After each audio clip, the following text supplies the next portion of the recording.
Hey everyone, welcome back to my channel. So in this video, I'll be comparing all of the LEGO Harry Potter Summer 2021 minifigures against their movie versions. The figures from this wave are really impressive, and I am so excited to compare them side by side against their movie versions. It's basically a tradition here on my channel at this point, and I have a whole lot of fun doing it, so stay tuned and let's hop right into the video and get started. First of all, we have Tom Riddle. I love Tom Riddle. He has some sweet robes there, and I'm in love with this minifigure. It couldn't be more accurate except for the lines, the weird lines, one should say, under his robes. That seems a little awkward as it wasn't really present in his movie version.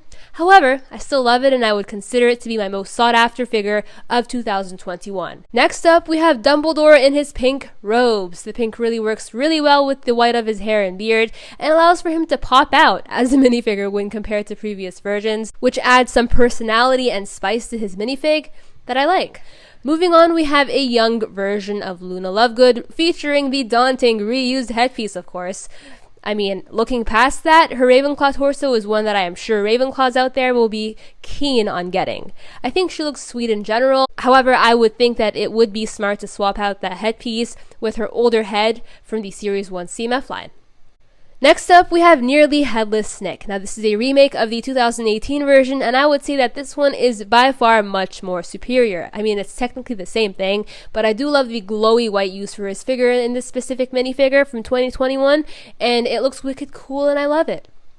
Next up, we have Ginny Weasley, and Ginny literally uses the same headpiece as Luna Lovegood, except she has that not-so-unique orange hairpiece and a typical Gryffindor torso, with the undershirt showing under her cape, you know, average stuff there. Speaking of average, next up we have Harry Potter, with an opened-up Gryffindor torso when compared to Ginny's. And yep, he looks like Harry, he acts like Harry, and is accurate. Nothing else to say here, honestly. Moving on to an exciting, one-of-a-kind, and very unique minifigure. Harry, take notes. I was so shocked to see her made in LEGO form as she barely makes an appearance in the movies. A surprise, but a welcome one, that's for sure, that seeps with accuracy. She's a lovely minifigure overall, and the different shades of gold, pink, and brown work so strongly in her favor. It produces a phenomenal looking torso and dress combination that I love. Next, I guess the same could be said for Gilderoy Lockhart, except that his leg piece is rather plain with no printing on it whatsoever, and his headpiece is the same from the Diagon Alley set. However, his torso is looking sweet. Side by side when compared to the actual character, it looks pretty spot on and is a great cheaper way to get him if you can't get Diagon Alley. The peachy color scheme of his outfit looks awesome and I am very fond of it. Overall, it's a really sweet minifig and I can't wait to get it. Next up, we have yet another unique Harry Potter character, a very one-of-a-kind one as well. We have Madame Rose Murda, the landlady of the Three Broomsticks. She looks awesome, and I believe the Mantis face piece has finally found itself a home that is not on Bellatrix Lestrange, thankfully.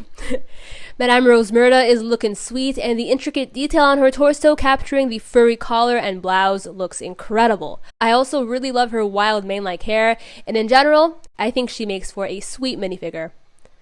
Moving on, we have Professor McGonagall. I mean, she came in the Hogsmeade Village set, however, she is missing her snow hat and coat printing.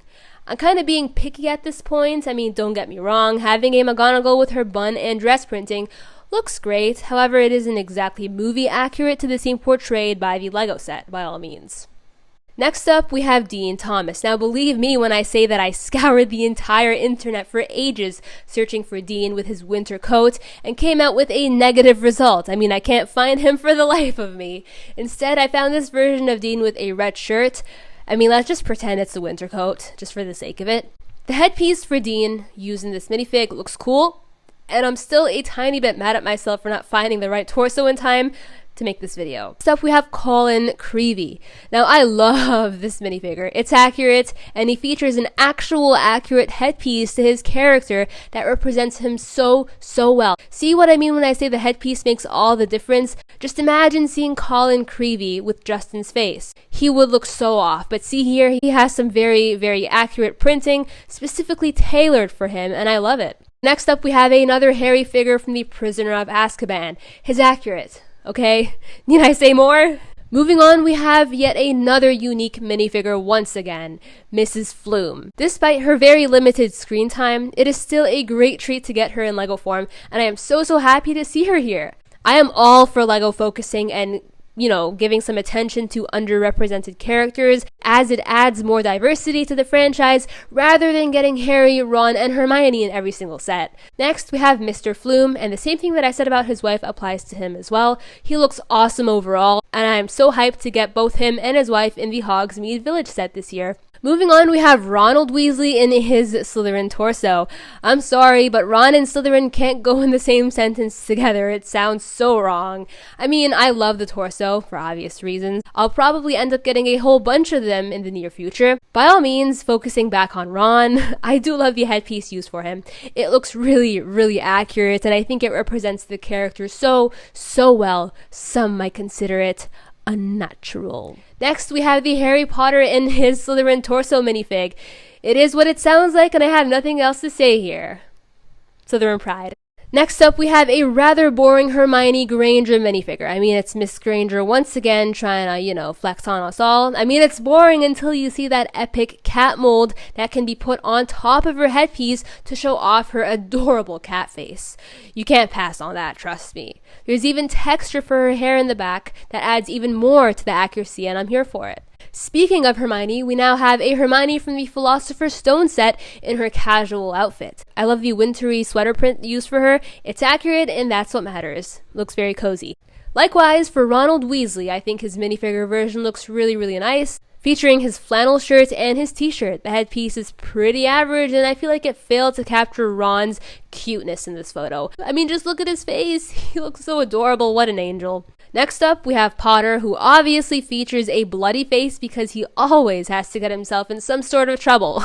What's next? The LEGO minifigure version does not capture his bloody face features, unfortunately. However, I do like how accurate the rip at the top of his sweater is, so that's cool. Moving on, we have Madame Hooch. She's looking sweet. Her eyes are black instead of yellow, giving her more of a human look, which I am grateful for. I don't care much about her hairpiece, however, the torso printing looks phenomenal. She even has her little whistle on her torso, and the contrast at the top between navy blue and dark blue on her torso looks so cool, and it gives the upper portion a silky look to match with her flowy cape, and I love it. Moving on, we have the kid who always gets hurt, Neville Longbottom. Who else?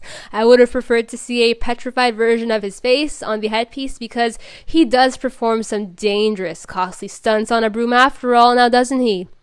With some minor casualties, of course. Second to last, we have Draco Malfoy. I said it before and I'll say it again, the headpiece they used for Draco is not cool at all. It doesn't seem very accurate and I wish it would change. Draco's eyebrows are not brown and he clearly isn't always so angry. In my opinion, there's some severe misrepresentation here that I wish would change. I don't like it at all, which is weird for me to say coming from the mouth of a devoted Slytherin like myself.